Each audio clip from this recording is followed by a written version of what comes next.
Si usted quiere recibir los contenidos del Tercer Canal, suscríbase y también ahí donde está la campanita para que lleguen todas las notificaciones de la agenda alternativa. Somos el Tercer Canal, la voz de los que no tienen voz. Vamos con la primicia informativa que habíamos anunciado desde tempranas horas de la mañana. Hace casi 20 años fue asesinado en su oficina por sicarios paramilitares el abogado defensor de Jesús María Valle. Jesús María Valle había dedicado toda su vida a la defensa de derechos humanos, pero con una particularidad. Había llevado casos de campesinos, de personas humildes, sobre todo en el municipio de Ituango. Personas a las que las venían persiguiendo, asesinando los grupos paramilitares y guerrilleros en esa zona del país para quitarles las tierras. Después se ha venido conociendo que el quitarle las tierras, el llenar de terror esa tierra para desvalorizar esos predios, tenía como fin posteriormente la compra y venta al proyecto Hidroituango. Esto sucede bajo la gobernación del expresidente Álvaro Uribe Vélez. Los asesinos entraron en horas de la mañana a su oficina, a la oficina de Jesús María Valle, donde estaba su hermana y donde estaba un compañero de trabajo de él, a quien vamos a entrevistar en los próximos minutos y quien tiene un testimonio que esperamos cambie la historia de impunidad de este caso. Saludo en este momento de la tarde a Carlos. ¿Me recuerdan el apellido, por favor? Carlos Jaramillo. Carlos Jaramillo. Lo encontramos en el exilio. Todo exilio es duro. Y como homenaje a Jesús María Valle, ha decidido hablar de lo que él está viendo en este proceso que ha llevado la Fiscalía después de 20 años. Posteriormente tendremos a Isabel Cristina Zuleta. Carlos Jaramillo, muy buenas tardes. ¿Qué era usted de Jesús María Valle y por qué decide hablar hoy aquí en el Tercer Canal? Muy buenas tardes, Holman, a usted, a todo su equipo de trabajo y a toda la gente que nos escucha en Colombia, principalmente a mis paisanos y amigos de Ituango. Como tú lo dices, y corrigiendo un poco, Jesús María fue asesinado exactamente el 27 de febrero de 1998 en horas de la tarde. Es decir, antier hizo 23 años. He decidido hablar ahora porque no he tenido espacio, Holman. He buscado la forma de expresar una verdad que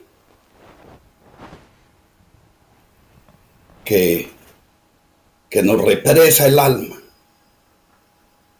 porque yo fui manipulado por la Fiscalía en el proceso de Jesús María. En el mes de julio de 1998 fui llevado al reconocimiento fotográfico de los posibles asesinos de Jesús María. Y un fiscal me dio unos números para que señalara. Y eso fue lo que hice. Posteriormente, después de estar aquí, me di cuenta de que señalé a unas personas que sencillamente me dieron el número. Y posteriormente, cuando estaba aquí, a finales del 2014 o comienzos del 2015, vi al verdadero asesino de Jesús María o a una de las personas que estuvo allá.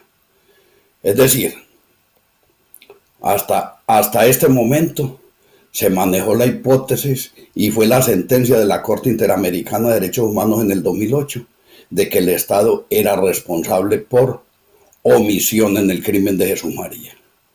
Lo que quiero resaltar en este momento es que no fue omisión, es por acción, porque no fue un grupo paramilitar, sino que fue un agente del Estado. Es decir, la fiscalía siempre se casó con la tesis de que había sido la banda La Terraza. No sé si pertenecerían o no pertenecerían o tendrían vínculos a la banca La Terraza, eso es otro asunto. Pero estoy hablando de esa responsabilidad directa del Estado a través de un agente suyo. Eso formará parte de una investigación o de una declaración que rinda posteriormente ante la autoridad que sea del caso en el momento en que tenga garantías en Colombia de regresar. Que hasta el momento el Estado no me las ha dado de acuerdo al cumplimiento de sentencia de la Corte Interamericana. Sí, Carlos. Y te digo, Holman, de que no he... Dame un minuto, Carlos. Quiero comentarles a las personas que se están sumando en este momento a la transmisión. Estamos hablando con Carlos Jaramillo, quien se encuentra en el exilio, ha decidido hablar aquí en el tercer canal y acaba de decir algo que le pediría a los community managers ponerlo en este momento ya en las redes sociales. Carlos Jaramillo, testigo clave en el asesinato del defensor de derechos humanos antioqueño Jesús María Valle, dice que el asesinato de Jesús María Valle no fue por omisión del Estado colombiano, fue por acción del Estado colombiano, porque habría participado un agente del Estado. Y en este momento le quiero preguntar, Carlos, si he entendido bien. Usted en el 2014 ve una foto donde reconoce al asesino de Jesús María Valle. Interpreto, y usted me corregirá, interpreto que en esa foto usted se dio cuenta que era un agente del Estado. ¿Es correcto? Sí, exactamente, Holman. Totalmente. Este fue uno de los dos hombres que entraron a la oficina del doctor Valle ese día. Allá entraron 3 personas, 2 hombres y una mujer. Pero excúseme que quiero entrar en detalles, Carlos, por lo que la revelación que usted está haciendo es muy importante, pero sobre todo importante porque puede corregir el rumbo de la investigación y no puedo dejar de pasar por alto que me parece estar frente a lo mismo que hicieron en el caso de Jaime Garzón. Desviaron por completo, con testigos falsos, desviaron el rumbo de la investigación por el asesinato de Jaime Garzón y perdimos 5 años de investigación. Aquí, en el caso de Jesús María Valle, como lo dice Carlos Jaramillo, testigo clave que en este momento revela un nuevo testimonio en el tercer canal, hemos perdido 23 años. Quiero pedirle los detalles. ¿Qué fue lo que usted, cuando usted ve en la prensa la fotografía, usted está viendo qué? ¿Un soldado? ¿Un policía? ¿Alguien uniformado? ¿A quién está viendo en ese momento? Veo un civil.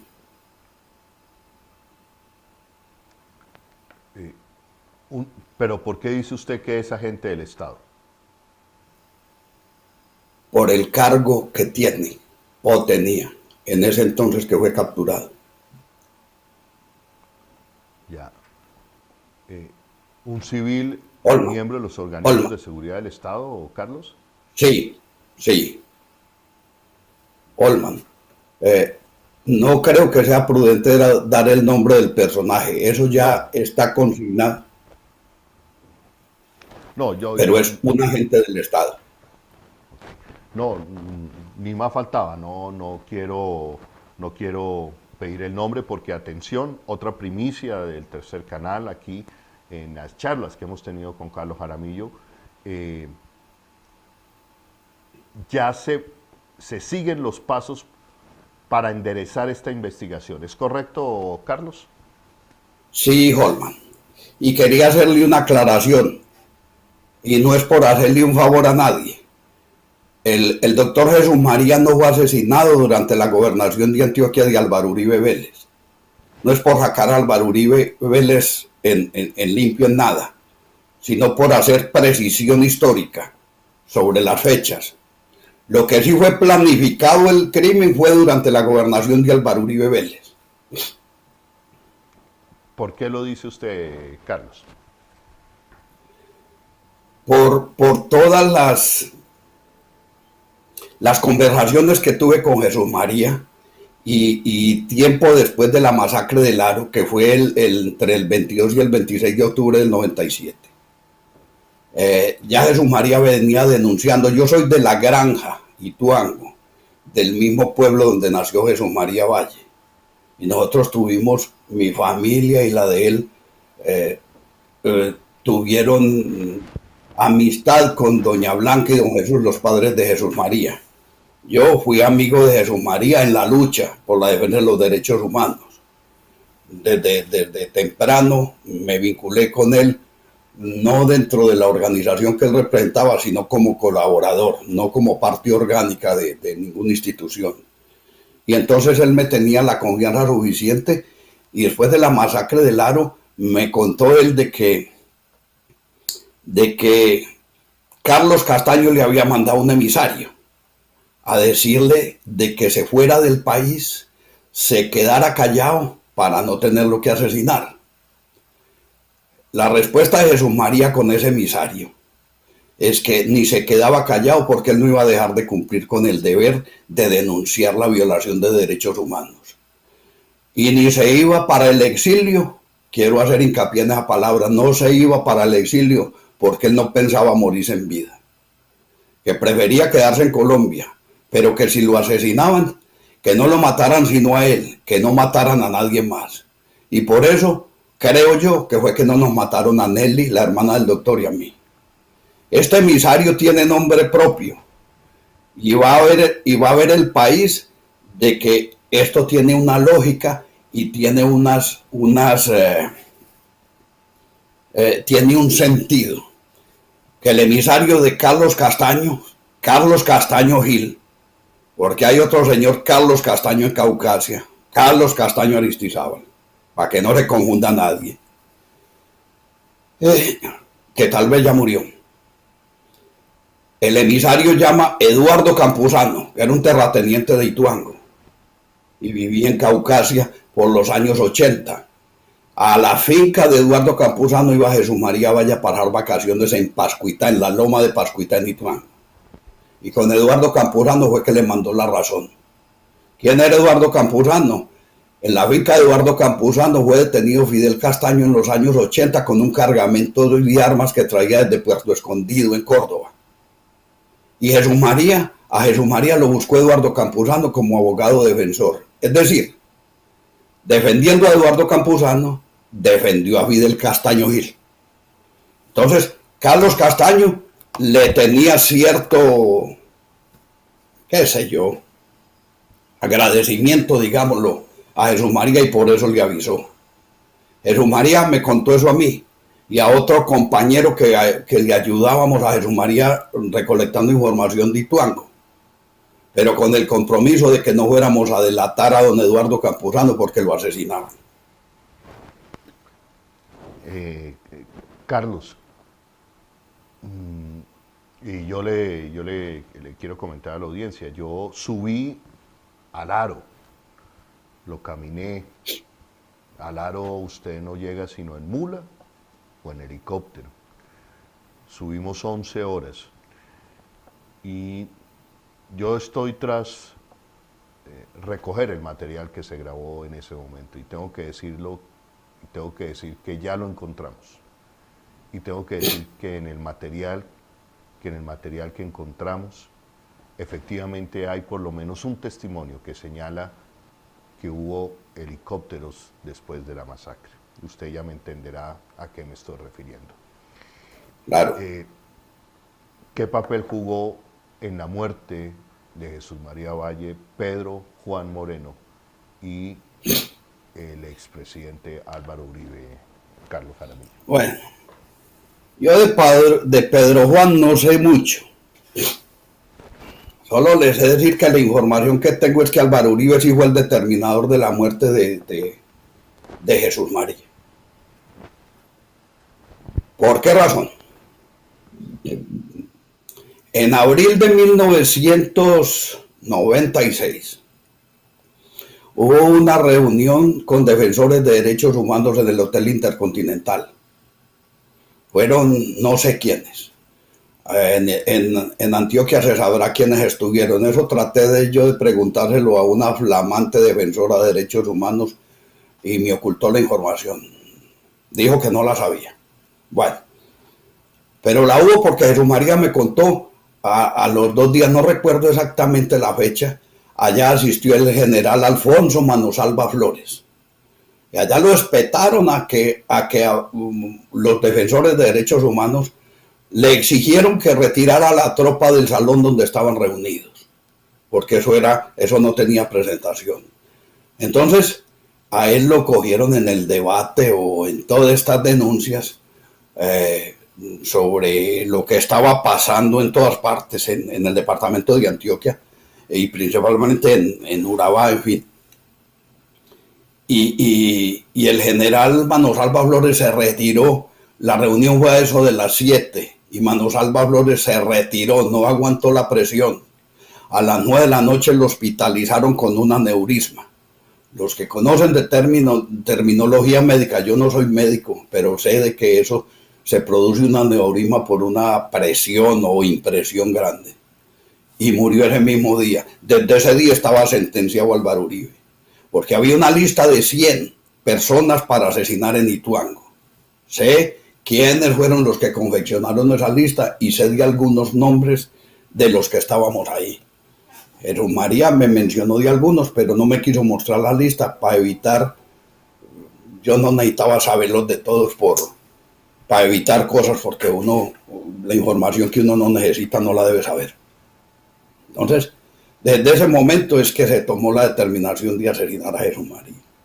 Ahí están las declaraciones de radio, todo lo que decía Álvaro Uribe y Pedro Juan referente a Jesús María, que lo declararon como enemigo de las Fuerzas Armadas, particularmente cuando ese camión con soldados y paramilitares fue atacado por la guerrilla en la Vuelta del Bombillo, ahí en Pescadero, donde se está construyendo la represa. Muy bien, Carlos. ¿Qué otros elementos? Mucha atención. Carlos Jaramillo, testigo clave en el asesinato del defensor de derechos humanos Jesús María Valle, acaba de decir aquí en el Tercer Canal que el determinador intelectual del asesinato del líder defensor de derechos humanos Jesús María Valle fue el expresidente Álvaro Uribe Vélez. Dicho esto, quiero preguntarle, doctor Jaramillo, allá en el exilio, ¿qué otros elementos le permiten hacer esa afirmación con esa certeza que usted muestra en este momento? Pues Holman no debiera adelantarme a las cosas, que sea ante una autoridad que inspire confianza, bien sea la JEP o bien sea en otra instancia. Esto, parte de lo que le he contado, Holmes, lo dije en la Corte Interamericana de Derechos Humanos en Costa Rica. Bueno, y no quiero adelantarme por asuntos de investigación, pero lo de Álvaro Uribe es claro. Y eso tuve la certeza cuando vi el personaje que estuvo allá.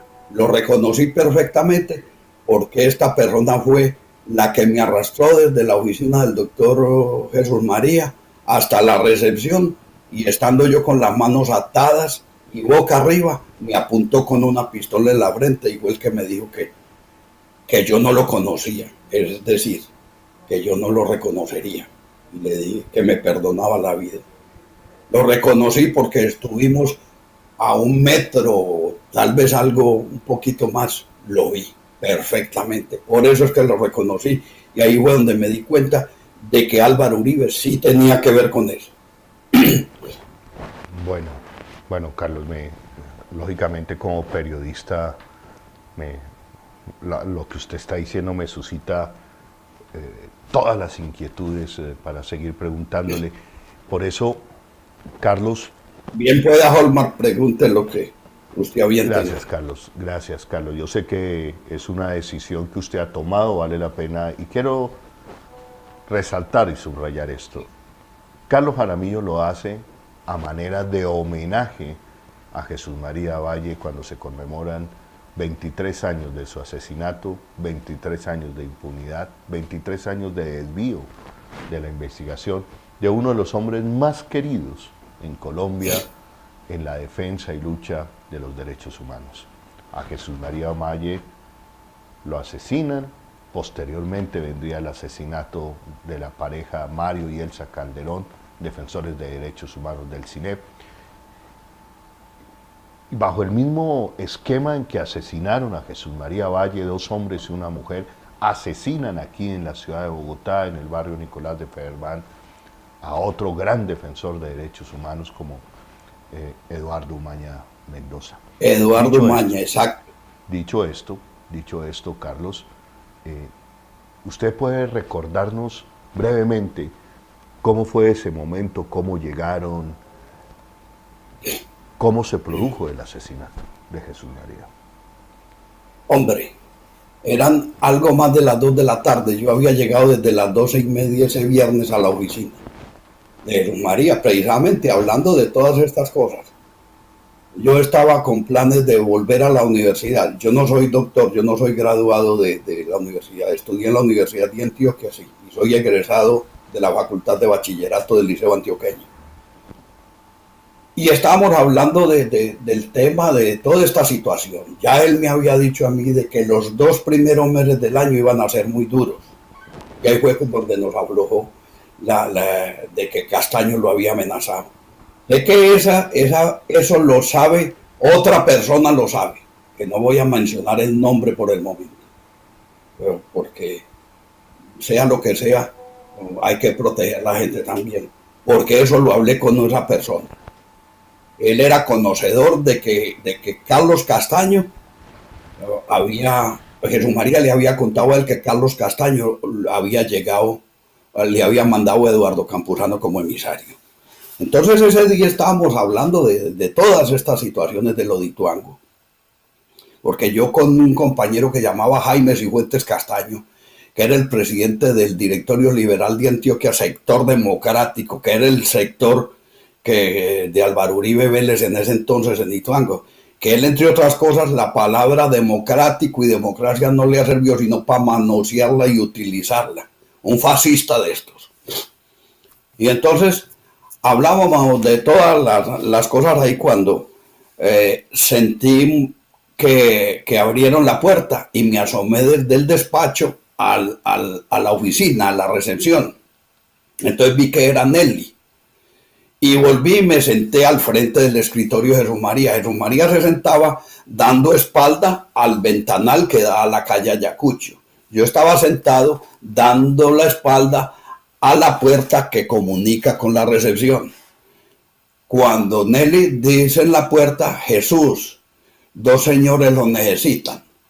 Y cuando dijo 2 señores lo necesitan, entró uno de ellos con un arma en la mano, un arma negra. No recuerdo si alcancé a ver si era pistola o era revólver. Y detrás entró otro con un arma blanca, que ese es el personaje que vi yo. Y dijo, esto es una toma de la coordinadora guerrillera. Cuando dijo coordinadora guerrillera,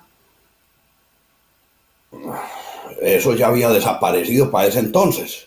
Yo supe de la coordinadora guerrillera Simón Bolívar o coordinadora nacional guerrillera Simón Bolívar. Pero coordinadora guerrillera, dijo esto. Yo traté de reaccionar y tal vez hubiera tenido tiempo de hacerlo, pero Jesús María me hizo señas de que tranquilo, con las manos. Y me dijo, estamos en sus manos. Ya, en ese minuto ya. Entonces me ordenaron colocarme contra la pared que divide a la oficina de la recepción y al poquito fue que entró una mujer que fue la que nos encintó las manos a Nelly y a mí. Ya después nos ordenaron tirarnos al piso y dijeron de que iba a entrar un personaje muy importante que tenía algo que decir. Y nos amarraron, a mí me soltaron los cordones de los zapatos, nos amarraron y boca abajo.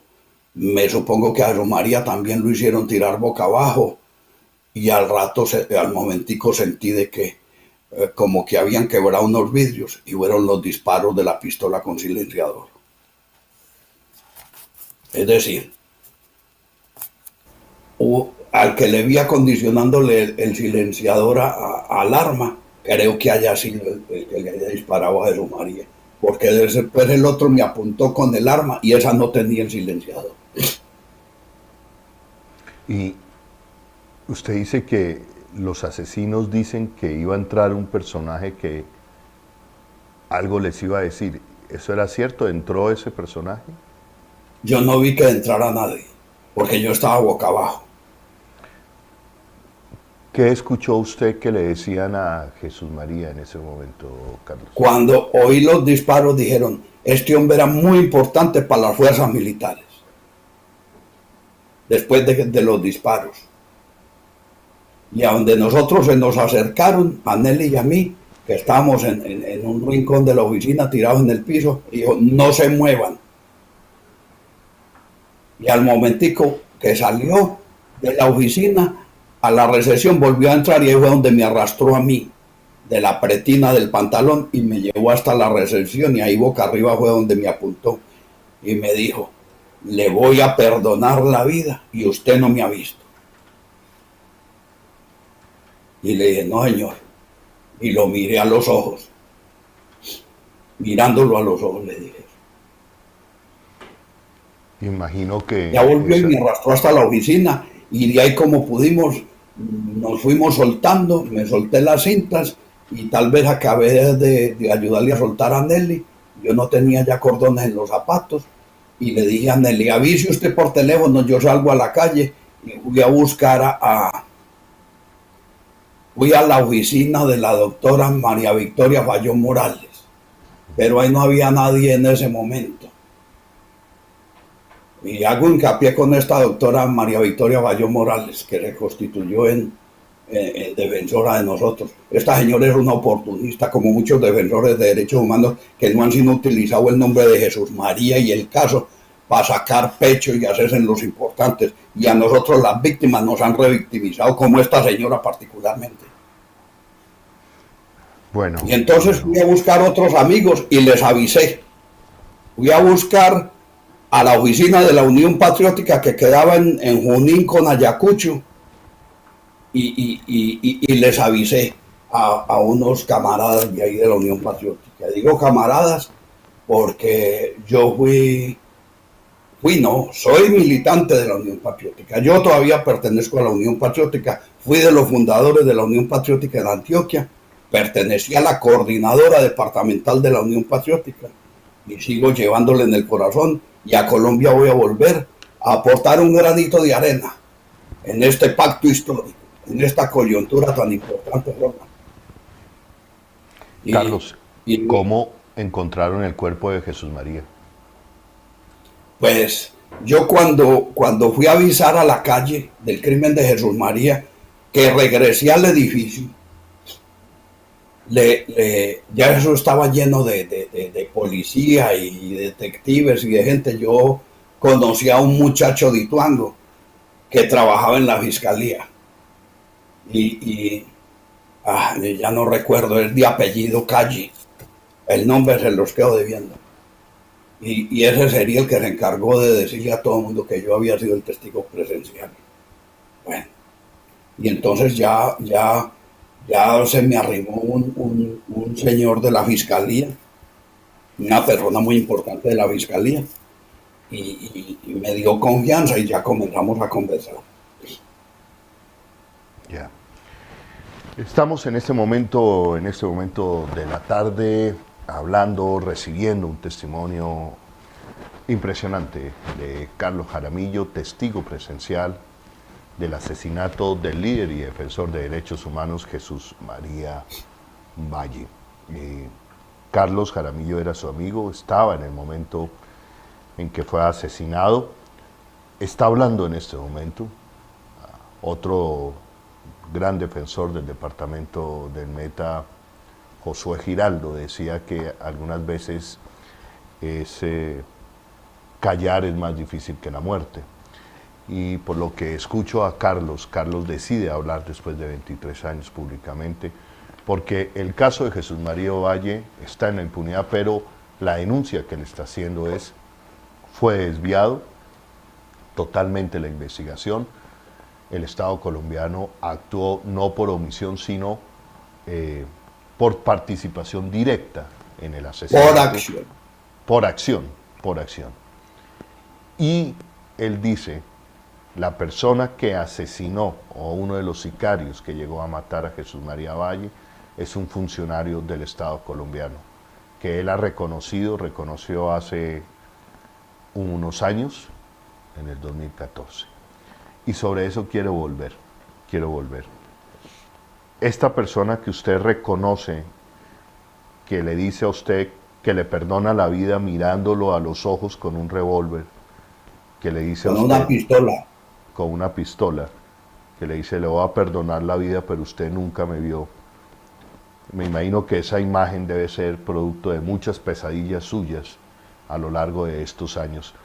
Y de pronto esa imagen, ese rostro que usted debe tener grabado en su memoria, se le aparece a usted en una fotografía, interpreto yo, especulo yo, que en un diario. Esta persona, en esa fotografía donde usted la vio, ¿aparece al lado de Álvaro Uribe Vélez? No. O aparecerá en otra situación, él aparece solo. Ya. Lo importante es que esta persona ya está ubicada y está decidida a hablar. ¿Es correcto, Carlos? Aquí voy a ir a una frase de Jesús María. Hay que decir la verdad, cueste lo que cueste.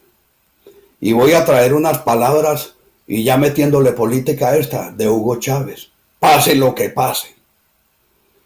Y le digo, Holman, todo día que pasa es la verdad que huye.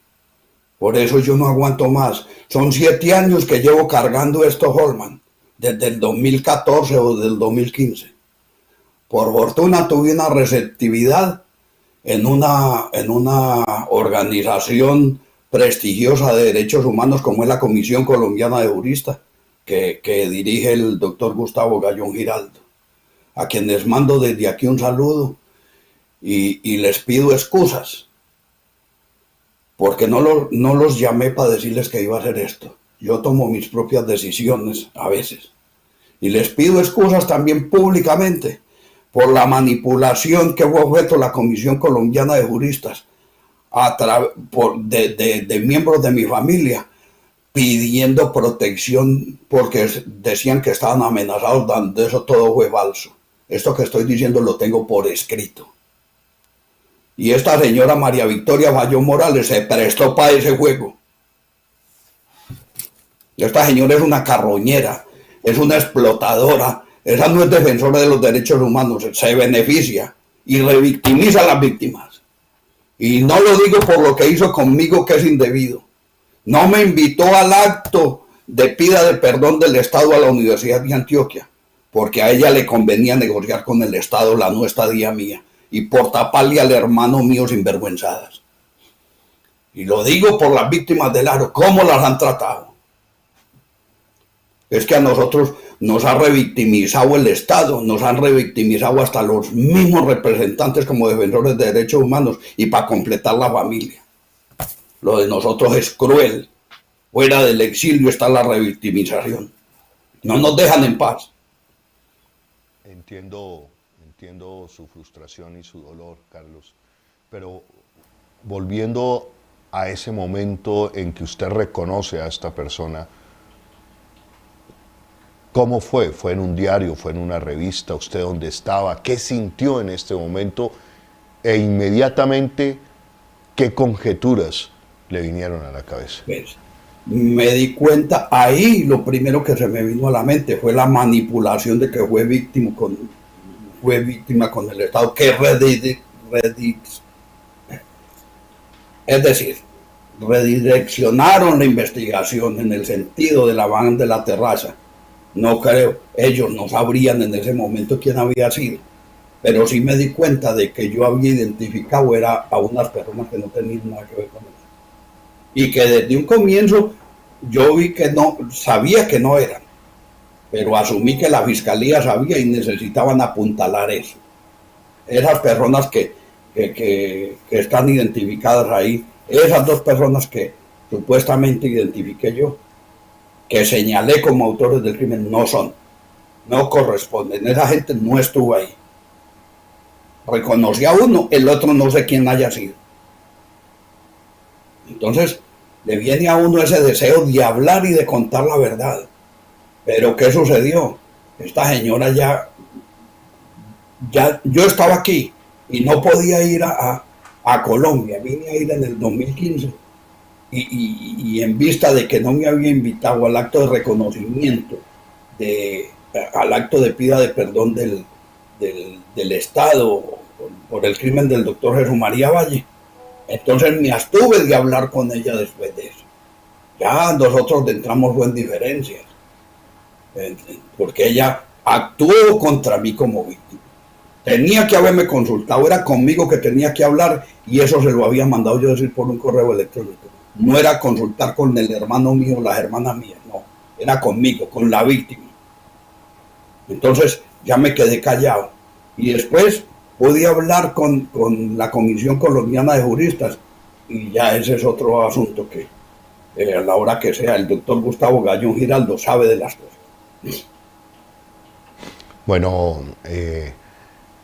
Carlos, ¿algo más que quieras agregar? Estamos en comunicación también con Isabel Cristina Zuleta, defensora de derechos humanos, líder de esa zona de Ituango, donde ha venido haciendo una serie de denuncias y pareciera que nuevamente el tiempo, las amenazas de aquella época de las masacres de La Granja, La Barcita, El Aro, Ituango, del asesinato de Jesús María Valle, volvieran nuevamente sobre el municipio de Ituango. El Tercer Canal precisamente tuvo oportunidad de estar allí en el municipio de Ituango.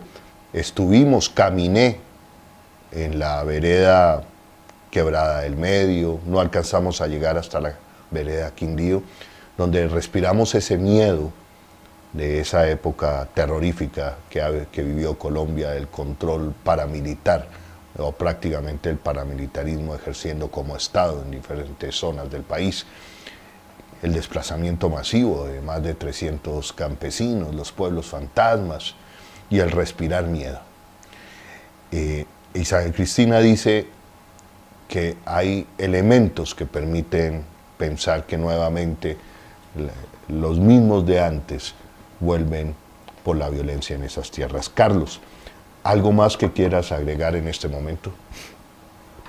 Pues yo diría que por parte del Estado el incumplimiento de las sentencias. Estamos ante un Estado mentiroso, un Estado mafioso, un Estado incumplido, un Estado bandido y hasta llegaría a decir un Estado fallido, porque es que no se gobierna para la gente, sino que se gobierna para los de siempre, que llevamos 200 años de vida republicana, sí, la democracia más grande de América, en el papel, la democracia que ha concebido Álvaro Uribe Vélez, esa ha sido la que se ha concebido en Colombia desde este criminal que llamaba Francisco de Paula Santander. Esa es la misma democracia, la palabra democracia para manosearla. Entonces, las víctimas, la única forma efectiva de reivindicar a las víctimas es si participan en todo el proceso. Que a las víctimas no nos cojan como cogen estas organizaciones defensoras de derechos humanos, o tradicionalmente ha sido la Iglesia Católica, que nos toman es como minusválidos, y ellos hacen, y tenemos que sentirnos agradecidos porque nos manosean. Que las víctimas podamos decidir de nuestro propio destino. Y si es que tienen tanta vocación de defensores de derechos humanos, como sí la tenía Jesús María Valle, y como la tienen muchas organizaciones y muchas personas en el país, entonces que sí, que bienvenida sea la ayuda. Porque nosotros solos, el Estado no hace sino embolatarnos. ¿Cuánta ha sido la manipulación que ha sucedido en todo esto? Bueno, Carlos, quiero saludar en este momento de la tarde a Isabel Cristina Zuleta, de la Corporación Ríos Vivos, defensora de derechos humanos y con un trabajo muy importante en esa zona del país, en el municipio de Ituango. Isabel Cristina, te saludo con las buenas tardes, sin dejar de mostrarte sorpresa por el testimonio que acaba de dar Carlos Jaramillo, donde señala a Álvaro Uribe Vélez como el autor intelectual del asesinato de Jesús María Valle, pero sobre todo sobre la participación directa de un funcionario miembro del Estado que él reconoció claramente. Adelante, Isabel Cristina, y tus apreciaciones sobre el testimonio a esta hora de la tarde de Carlos Jaramillo aquí en el Tercer Canal. Muy buenas tardes, Holman. Buenas tardes a todos los que nos escuchan. Para mí como ituanguina y para todos los ituanguinos como víctimas del conflicto armado es muy importante esta declaración, agradecerle a Carlos su valentía, todos estos años, el sufrimiento, y decirle que necesitamos la verdad. Ituango necesita la verdad, el cañón del río Cauca necesita la verdad. Y yo hago este énfasis en el testimonio porque necesitamos que se evite una nueva tragedia. Hemos vivido mucho dolor, pero sin esta verdad y tantas otras que nos hacen falta, no vamos a poder evitar lo que se viene para Ituango. Lo que se viene para Ituango es más dolor, más despojo del territorio. En este momento nosotros tenemos la certeza de que esos actores que facilitaron, que ayudaron al paramilitarismo a llegar al municipio de Ituango siguen allí, en la completa impunidad, incluso participando del Estado, de la administración pública. Eso no está bien. Eso no es lo que va a evitar que se violen más y más derechos humanos a las personas humildes, a los campesinos, a las comunidades del río.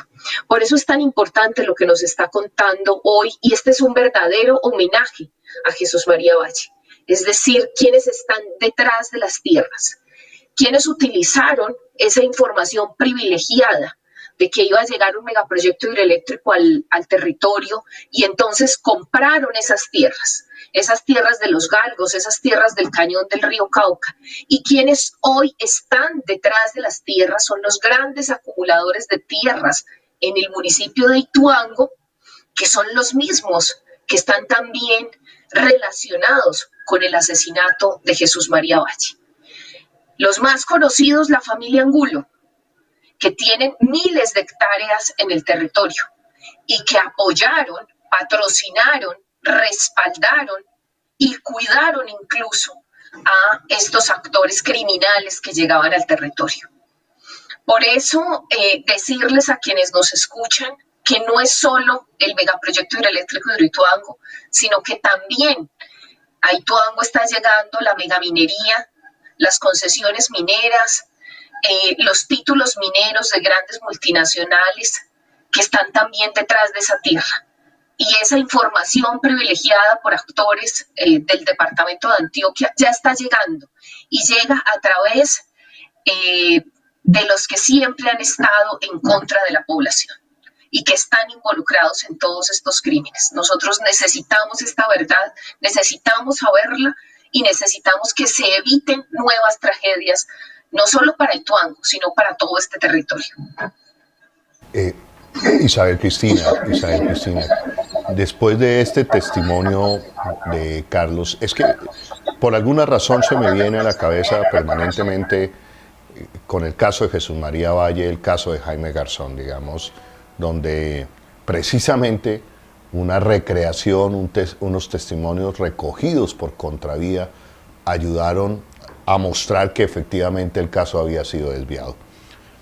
¿Qué viene ahora para la investigación cuando aparece este testimonio de Carlos, cuando aparece otro de los protagonistas importantes del asesinato de Jesús María Valle? Se va a pedir el redireccionamiento de la investigación, qué dice la Comisión Colombiana de Juristas, en fin, y comparto con usted que estos son los verdaderos homenajes. La búsqueda de la verdad son los verdaderos homenajes. Adelante, Isabel Cristina.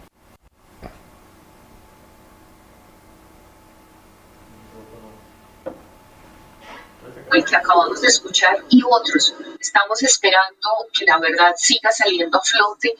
Les estamos recordando a esos testigos que de su testimonio y pidiéndoles con el corazón que de su testimonio depende la vida de muchas personas, que de su testimonio depende el territorio, y les estamos pidiendo con el corazón que hable, que digan la verdad que llevan ahí.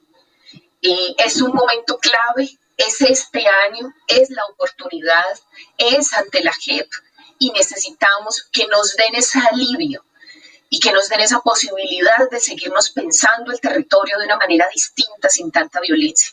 Esos testimonios pueden cambiar la historia del municipio de Ituango, y nosotros les estamos rogando que digan la verdad. Es este año no solo es el pacto histórico, una oportunidad que tenemos los colombianos de cambiar esta tragedia de quienes nos han gobernado.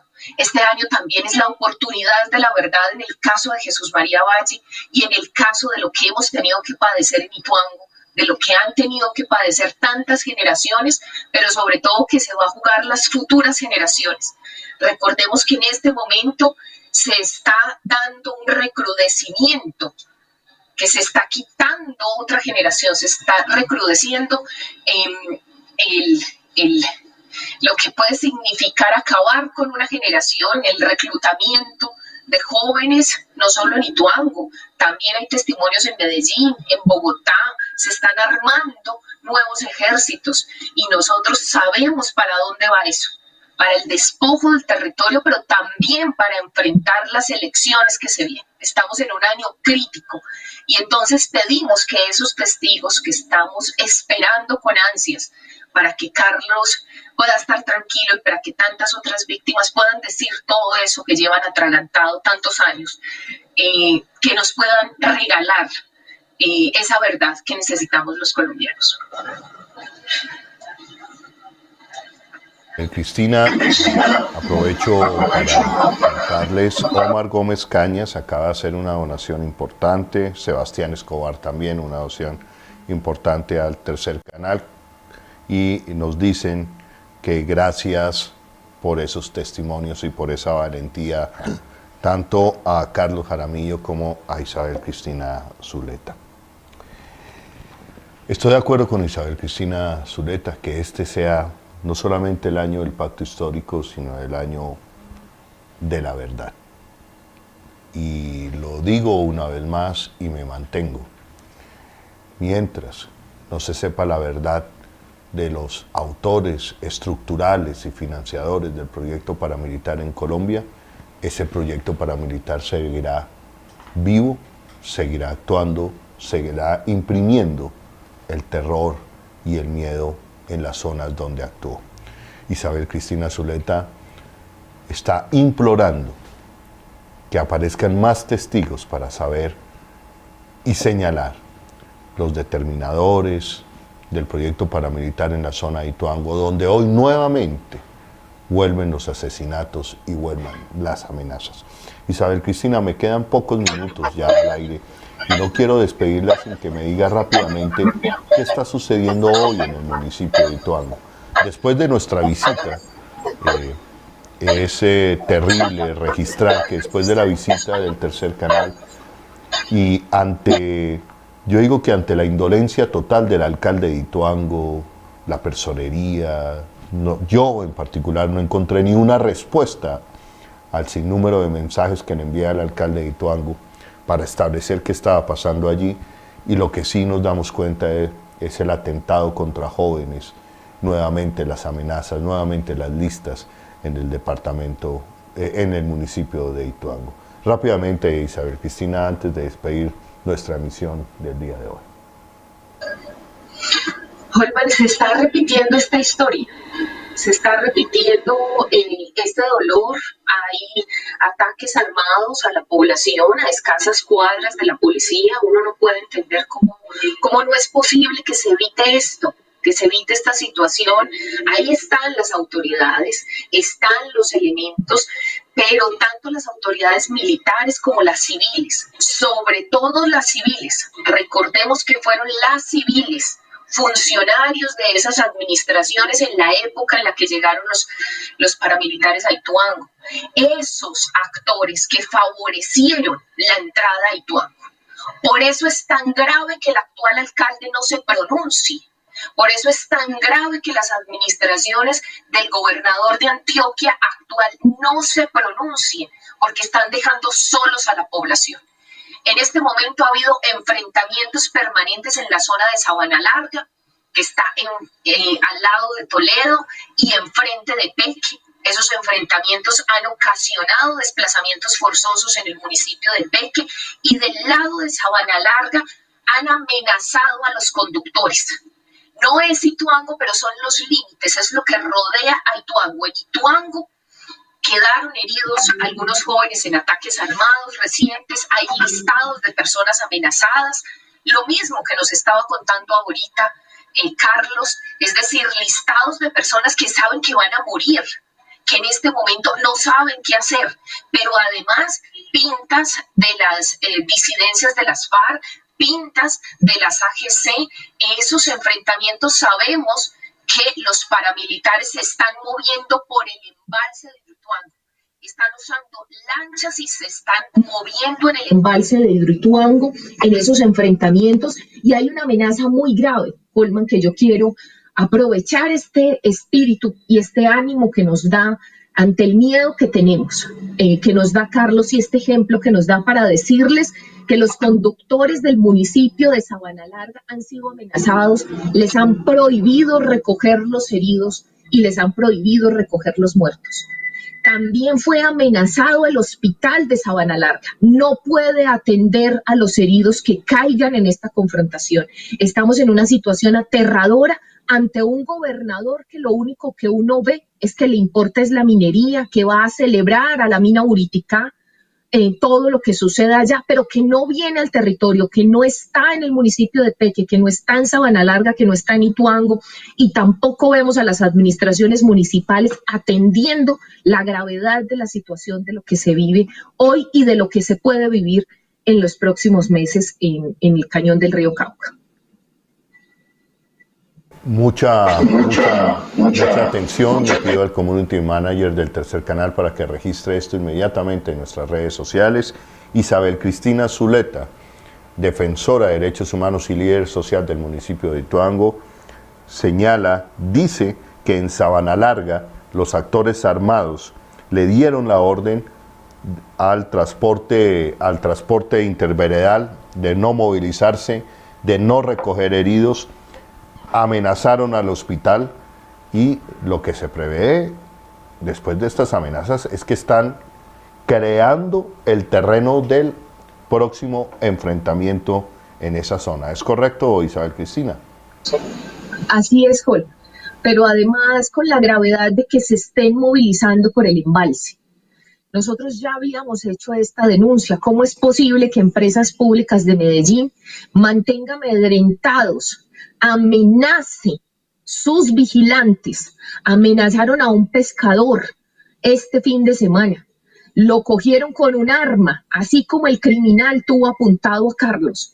Así, un vigilante de seguridad privada de la empresa EPM apuntó con su arma a un pescador, y no son capaces de vigilar su embalse para que no se movilicen los grupos paramilitares que lo están usando para controlar o intentar ganar terreno en esa confrontación con tantos actores armados. ¿Para qué sirve ese embalse? Para absolutamente nada, sino para la muerte y para la destrucción. Y hoy en este momento, se están movilizando por ese embalse. Entonces tenemos una amenaza al sector salud en un municipio como Sabana Larga, una amenaza a los transportadores, pero también la tuvimos en Ituango a los transportadores, y además esta situación de falta de control, pero al mismo tiempo con los humildes, sí, con los pescadores que quieren ganarse el sustento, que perdieron en esa zona del embalse aguas abajo del muro. No nos han permitido hacer la denuncia. ¿Por qué? Se le ha solicitado a la empresa, tenemos la descripción del vigilante, y ¿por qué no nos da el nombre para hacer la denuncia con nombre, la hora exacta, dónde ocurrió? Necesitamos que realmente si hay una institucionalidad en este departamento nos ayude a evitar más tragedias, más dolor y más sufrimiento. Bueno, Isabel Cristina, las gracias también para ti por lo contundente de las denuncias, la persistencia en la resistencia y en la denuncia por la gente y para la gente. Tengo que despedirlos ya. Hay líderes, lamentablemente también líderes en Vera de la organización indígena de Antioquia, OIA, que quieren hacer una denuncia, nos están esperando y nos han pedido el favor de que no terminemos la emisión de hoy sin darles la palabra. A Carlos y a Isabel, para despedirnos, un mensaje ya para despedirnos, Carlos Jaramillo, allá en el exilio, y darle las gracias por el testimonio y por confiar en el Tercer Canal, la voz de los que no tienen voz. Adelante, Carlos, ya para terminar una conclusión muy rápida. A ti y al Tercer Canal y a toda la gente, muchas gracias por escuchar, a ti por difundir. Y el mensaje es para la gente. Nadie va a hacer nada por nosotros, es lo que nosotros hagamos por nosotros mismos. Y solo lo podemos hacer si estamos todos juntos y todos empujando la carreta para el mismo lado. Es decir, quiero hacerles saber a todos de que tengan valor, que si uno no da la vida por algo en la vida, termina dándola por nada. Espero poder reunirme pronto en Colombia con la gente y estar participando en el proceso que se esté adelantando. Es un momento histórico, una coyuntura donde el Tercer Canal está jugando un papel bien importante de divulgación, de llevar conciencia e información, de llevar la verdad a todas partes. Muchas gracias, Olma, y muchas gracias, Isabel. Hasta pronto. Gracias, Carlos, hasta pronto. Y trabajamos en este país, muchos y muchas, desde abajo, desde arriba, desde el medio, para que ustedes puedan regresar y darnos ese abrazo por tanto tiempo postergado entre esos colombianos que un día salieron al exilio, los que regresamos, nuestras familias, nuestras luchas, nuestros sueños, nuestras esperanzas aquí en Colombia. Seguimos construyendo ese país en el que un día ustedes puedan regresar y vivir tranquilamente. Isabel Cristina, para despedirte, las anotaciones que tengas a manera de conclusión rápidamente. Yo quiero reivindicar la digna rabia. Hemos escuchado muchos discursos que nos invitan a olvidar, que nos invitan a abandonar la oposición a la muerte y a no resaltar la política de la vida porque les parece que es extremista. La digna rabia hay que reivindicarla y tenemos que hablar con claridad y tenemos que decir quiénes fueron esos que nos llevaron a este dolor. Y yo quiero despedirme hablando también y dándoles un nombre, a Fabio Valencia Cosio, y quiero que lo tengan ahí en la memoria, y el papel que él ha jugado con las tierras en Ituango. Y quiero despedirme porque siento rabia, y esa digna rabia es la que va a llevarnos a que esto no se repita, a que no haya más dolor y sufrimiento para nuestro territorio. Muchas gracias al Tercer Canal. Muchas gracias a ti, Isabel Cristina, muchas gracias a tu trabajo y compartimos esa digna rabia que conocí y me la enseñó por allá en 1996 en la selva Lacandona el subcomandante Marcos. La digna rabia zapatista es la digna rabia de todos los pueblos humillados de América Latina, campesinos e indígenas. Y por supuesto creo en la digna rabia. Gracias, Isabel Cristina, una vez más. Estamos en la población del Valle, jurisdicción del municipio de Bahía Solano. Estamos emitiendo desde el Tercer Canal la voz de los que no tienen voz. El canal que claramente y de manera transparente le decimos a los colombianos, tenemos una mirada progresista del país, le estamos dando la voz a estas personalidades, a esta lectura de país. El Tercer Canal, el canal de las víctimas, el canal de la paz, el canal de los derechos humanos. Gracias, gracias. Aquí diferentes jóvenes saludando la aparición del Tercer Canal. Acaba de pasar, vemos que se dispersa la movilización, algunas explosiones. Los jóvenes están saliendo en ese momento de la Plaza Bolívar. ¿Qué pasó? Pues Holman, tú viste, todos vieron que veníamos de manera muy pacífica para llegar a encontrarnos en la plaza y continuar con nuestra actividad. Pero esto es lo que quieren causar, esto es el temor que nos quieren infundir. Desde el tercer canal, la voz de los que no tenemos voz, nos sentimos muy orgullosos de esta transmisión porque cumplimos con nuestra línea editorial. Darle voz a los que no tienen voz, la promoción de la paz, de la vida, de los derechos humanos. No hay derecho que volvamos otra vez a repetir esa película de barbarie, de tragedia.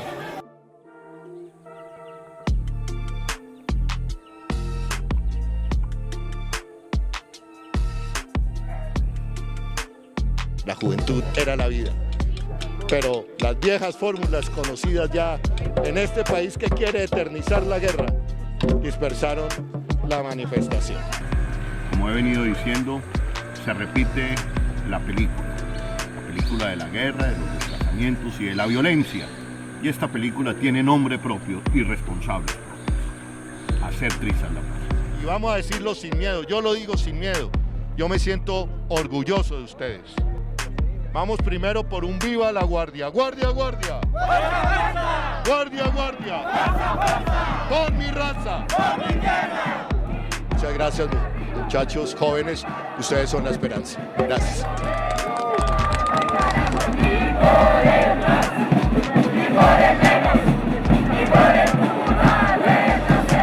Somos el tercer canal, la voz de los que no tienen voz.